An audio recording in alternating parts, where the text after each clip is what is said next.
Hello students. और बहुत सारे बच्चों का मेरे पास कमेंट आ रहा था, बहुत सारे बच्चे मुझे अपनी कोचिंग में क्वेश्चन कर रहे थे। बोर्ड एग्जाम आने वाला है आप सभी के कुछ ही दिनों के बाद, 10 से 12 दिन रह गए। 12th के बच्चों का एग्जाम है और बिहार बोर्ड 10th क्लास के बच्चों का एग्जाम तो बस 20 ही दिन रह गया है और आपकी तैयारी मैं जानता हूँ अच्छे से चल रहा हूँ। उसमें काफ़ी बच्चों ने क्वेश्चन मुझे कर दिया कि सर रिवीजन अच्छा कैसे करते हैं, मेरे से रिवीजन नहीं हो पा रहा, मेरे को मतलब कि याद करते वो सारी चीज़ें भूल जाते हैं। अपने कोचिंग में टेस्ट लेते हैं, बच्चे लोग टेस्ट देते हैं, उसमें लॉन्ग सब्जेक्टिव देते हैं, ऑब्जेक्टिव देते हैं, कहते पढ़ते तो बहुत ज़्यादा है लेकिन भूल बहुत ज़्यादा है। चलो मैं आपसे एक क्वेश्चन करता हूँ, कैसे रिवीजन कर सकते हो। आज का वीडियो जो है मेरा पूरा best revision technique for exams, पूरा टेक्निक लेके गया है कि आप एग्जाम में कैसे दोहरा सकते हो, कैसे रिवीजन कर सकते हो, कैसे अपने एग्जाम में आप बेस्ट नंबर ला सकते हो। इस वीडियो में हम जानते हैं पूरा का पूरा। और आप इस वीडियो को देखिए, अपने दोस्तों तक जरूर शेयर करें। अगर कोई भी गार्जियंस या पेरेंट्स हमारे वीडियो को देख रहे हैं तो आप अपने बच्चों को ये वीडियो जरूर दिखाएं। हम इतना आपके लिए कष्ट करके ले आ रहे हैं, आपके लिए इतना सारा रिसर्च करके ला रहे हैं, खोज करके ला रहे हैं कि आप कैसे आप अच्छा रिवीजन कर सकते हैं। आप इसे जरूर देखिए और शेयर करें। तो चलो बिना लेट किए हुए प्यारे बच्चों, क्लास 10th 12th के बच्चे या आप किसी भी बोर्ड में एग्जाम दे रहे हैं, आपको सबसे जरूरी चीज है रिवीजन। रिवीजन कैसे करते हैं और उनमें हमें क्या तकलीफें होती है, क्या परेशानी होती है रिवीजन में, इस वीडियो में हम जानते हैं। और मैंने ठंडी में कैसे पढ़ाई करें इस पर वीडियो बनाया था, आप जाके वहां पे देख सकते हैं। अगर आप कमेंट मुझे बहुत बच्चों ने किया था, मैंने बनाया, काफी अच्छे बच्चे वहां पे देखे और सीखे। और आप जो है आज हम जानते हैं रिवीजन के बारे में। Best revision technique for exam कैसे करते हैं। रिमेंबर एवरीथिंग यू रीड, आपको हमेशा याद रखना कि आप सारी चीजें पढ़ सकते हैं, कोई परेशानी नहीं है, आप अच्छे से पढ़ाई कर सकते हैं, इसमें कोई तकलीफ नहीं है। बस आप तरीका अपने अंदर डिसिप्लिन चेंज करें, अब अपने बिहेवियर को सही करें। तो चलिए आज हम जानते हैं कि इसमें प्रॉब्लम क्या होता है हमें रिवीजन करने में। रिवीजन का सही देखिए, पहले हमारे पास प्रॉब्लम क्या क्या है। देखिए सबसे जरूरी चीज होता है कि हमारे पास प्रॉब्लम आती है जब हम रिवीजन करते हैं। जब भी हम रिवीजन करने बैठते हैं हमारे साथ परेशानी आती है कि रिवीजन का समय नहीं है, पहला नंबर। और दूसरा हम सोचते हैं कि रिवीजन करते वक्त नींद आती है। और तीसरा क्या, रिवीजन का मतलब वापस नोट्स पढ़ना है। तो मैं आपको बता दूं कि रिवीजन का समय, देखिए समय किसी के पास नहीं है, समय एक ही रहता है सभी के पास। बस उसको क्या है कि 24 घंटे टॉपर के पास भी है, 24 घंटे कमजोर के पास भी है, नालायक विद्यार्थियों के पास भी है। बस इसमें क्या है कि जो टॉपर होते हैं वो अपने समय को यूटिलाइज करते हैं, कहाँ पे से किस सब्जेक्ट को कितना टाइम देना चाहिए उस पर वो टाइम अपना लगाते हैं, उसके बाद जो है वो अच्छा कर लेते हैं। और जो वीक स्टूडेंट होते हैं, जो कमजोर होते हैं, वो अपने समय का दुरुपयोग करते हैं, वो गधी की तरह मेहनत करते रहते हैं, स्मार्ट मेहनत नहीं करते। टॉपर क्या है, उसका स्मार्ट मेहनत रहता है, वो अच्छा मेहनत करते हैं। और जो वीक स्टूडेंट होते हैं वो बहुत सारी चीज़ों को पढ़ते हैं, वैसा नहीं करना है। तो चलिए मैं उधर चीज़ों पे नहीं, रिवीजन पे बात करता हूँ। रिवीजन का समय नहीं, आपको रिवीजन का समय निकालना होगा, नहीं है तो निकालो, बस ये चीज़ जानते हैं। दूसरा, रिवीजन करते वक्त नींद आ जाती है। मैंने आपको एक वीडियो बताया कि पढ़ाई करने का क्या कैसे होता है कि हमें नींद आती है तो पढ़ाई। तो अभी जैसे ठंडी के समय आप धूप लो, धूप पे पढ़ाई करो, ऑब्जेक्टिव वगैरह याद करो, सब्जेक्टिव याद करो, लिखो धूप में। आप जब भी नींद आए तो 1 गिलास पानी पियो, ठीक है। तो ये चीज़ जरूरी है।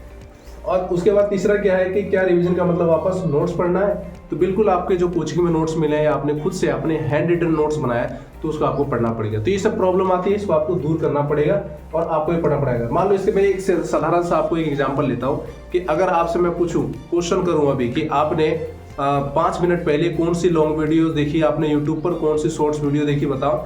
तो आप जाहिर सी बात है आप नहीं बता सकते हैं। आप 2-3 वीडियो बता देंगे, उसके बाद आपके दिमाग से भूल जाता है, क्योंकि हमारा दिमाग है, हम जिस चीज़ को प्रत्येक दिन देखते हैं ना तो वो हमारे माइंड में कैप्चर होती है, हमारे आंखों के पास फोटो आ जाता है उसका। जब भी हम उसको सोचते हैं तो हमारे सामने वो विजुलाइज हो जाता है, वो दिख जाता है। तो उसी तरह आप ऐसी चीज होता है हमारा रिवीजन। आप कोई भी चीज पढ़े, आज मैंने पढ़ा, मान लीजिए साइंस पढ़ा मैंने, तो साइंस पढ़ा लेकिन मैंने साइंस को रिवीजन नहीं किया, फिर से उसको पढ़ा नहीं, तो जाहिर सी बात है कि मैं भूल जाऊंगा। बात समझिए। तो आपको उस चीज को डेली पढ़ना होता है। मान लीजिए आपने ट्रिग्नोमेट्रिक पढ़ा, मैथ का क्लास 10th का आपने मैथ पढ़ा, उसमें फॉर्मूला था, आपने एक दिन पढ़ा अब फिर पढ़ना ही नहीं, क्या आपको याद हो जाएगा? नहीं, आपको उसको डेली पढ़ना होगा। जाहिर सी बात है, आप सभी जानते हैं कि रिवीजन हमारे एग्जाम के लिए काफी इंपॉर्टेंट होता है, चाहे वो किसी भी क्लास में हो, चाहे वो बड़े बड़े एग्जाम दे रहे हो, ठीक है। तो उसके बाद मैं आपको एक और उदाहरण दूं कि अगर एक ट्रेनर है, ठीक है, अगर मान लीजिए कोई एक आदमी मोटा हो गया और उसको वजन कम करना है, वो जिम ट्रेनर के पास जाते हैं, उसके माँ बाप बोले जाके तुम जिम ज्वाइन करो, वहाँ पे ट्रेनर उसको आपको सिखाएंगे। तो ट्रेनर कहता है कि अगर तुमको अपना वजन कम करना है तो डेली तुमको 30 मिनट जो है वॉक करना होगा, या तो नहीं 2-4-5 महीना तक तुमको जो है 4 से 5 घंटा दौड़ना होगा। तो क्या आप पॉसिबल करोगे? 4 से 5 घंटा कोई भी दौड़ सकता है? बिल्कुल नहीं दौड़ सकता, ये तो एकदम गलत है, कोई भी नहीं दौड़ सकता है। हाँ 30 मिनट ठीक है, ठीक है। तो 30 मिनट हमारे लिए ये सही होता है, ठीक है। 30 मिनट हम जो है दौड़ सकते हैं, ये हमारे लिए पॉसिबल है, और 4 से 5 घंटा ये हमारे लिए पॉसिबल नहीं है। तो इसी तरह हमारे लाइफ में क्या है कि 30 मिनट जो हम एवरीडे दौड़ सकते हैं। तो आपको भी इसी तरह पढ़ाई करना है। मैं आपका ट्रेनर, मैं आपको एडवाइस दे रहा हूँ, अगर आप रिवीजन करते हैं तो प्रत्येक दिन आपको 30 मिनट जो है आपने जो भी कोचिंग में पढ़ा उसको रिवीजन कीजिए। 1 घंटा रिवीजन कीजिए, 2 घंटा रिवीजन कीजिए, आपको जो भी कोचिंग में पढ़ाया गया। आप डेली जब 9 से ही करते रहते रिवीजन, या अभी भी आप रिवीजन कर रहे हैं तो आपके लिए अच्छा था। अब क्या हो गया, 1 महीना 2 महीना एग्जाम हो जाए, 5-6 घंटा पढ़े जा रहा है, उसके दिमाग में रहते ही नहीं, उड़ जा रहा है। तो 30 मिनट अगर जो डेली पढ़ता रहता ना तो उसके पास प्रैक्टिस हो जाती और उसके दिमाग में बहुत सारी चीज़ें आती ही जाती। तो ये था एक जरूरी चीज़ कि आपको जो है डेली रिवीजन करना है। चलिए, शॉर्ट टाइम रिवीजन किस तरह होता है। सबसे पहले आपको 10 मिनट पढ़ना होगा, ठीक है। 10 मिनट पढ़िए उसको, किसी भी चीज़ को, उसके बाद उसके बारे में सोचिए, हाँ ये ऐसे हुआ। आप जैसे रोलेट एक्ट पढ़ते हैं सोशल साइंस में, है ना, तो सामाजिक विभाजन के बारे में पढ़ते हैं, तो उसको सोचिए हुआ क्या था उसमें, तब उसको जो है आप बना के लिख सकते हैं, या ऑब्जेक्टिव आपको याद होगा। अंडरलाइन इंपॉर्टेंट पॉइंट्स, कौन सा इवेंट, कौन सी घटना कब हुई, जैसे खूनी व्यवहार कब हुआ या दांडी यात्रा कब हुआ। तो जैसे सोशल साइंस की बात कर रहा है, साइंस में ओम का नियम क्या है, SI मात्रा क्या है, तो आप उसको अंडरलाइन करके याद कीजिए। तीसरा, एक्टिव रिकॉल, आप उसको बार बार रिवीजन कीजिए, बार बार दोहराइए जो चीज़ पढ़ा। ओम का नियम का SI मात्रा क्या है, उसका फॉर्मूला क्या है। रोलेट, सोशल साइंस की बात की जाए तो रोलेट एक्ट क्या है ना। दांडी यात्रा कब हुई, अश्वमेध आंदोलन कब शुरू हुआ, उसके कौन थे प्रतिनिधि, सब आपको एक्टिव रिकॉल में आएगा। लॉन्ग टर्म रिवीजन मेथड कैसे होता है, इसमें हम थ्योरी पढ़ते हैं, जैसे 5 नंबरिया 2 नंबरिया थ्योरी में पढ़ते कि नहीं पढ़ते हैं। तो सबसे पहले आपको रीड अंडरलाइन पॉइंट्स, उस पॉइंट को पढ़ना है। जैसे मैंने बात किया कि खूनी व्यवहार के बारे में, उसको पॉइंट देना, खूनी व्यवहार कब हुआ, क्यों हुआ, कैसे हुआ, किसको क्या प्रॉब्लम हुआ, ये सारी चीजें आपको इसमें ध्यान देना होता है, ठीक है। और इसमें सैंपल पेपर सबसे बेस्ट क्या होता है कि आप क्वेश्चन बैंक को पढ़ो, क्वेश्चन बैंक को बनाओ, समझ गए। और उसके बाद क्या, न्यूमेरिकल क्वेश्चन हम लोग कैसे बनाते हैं, आइए हम लोग जानते हैं। क्वेश्चन बैंक तो आपको 5 साल का आपको पढ़ ही लेना है, 5 ईयर का कंप्लीट कर ही लेना है हर हाल में, 5 ईयर्स का, नहीं तो बेकार हो जाएगा।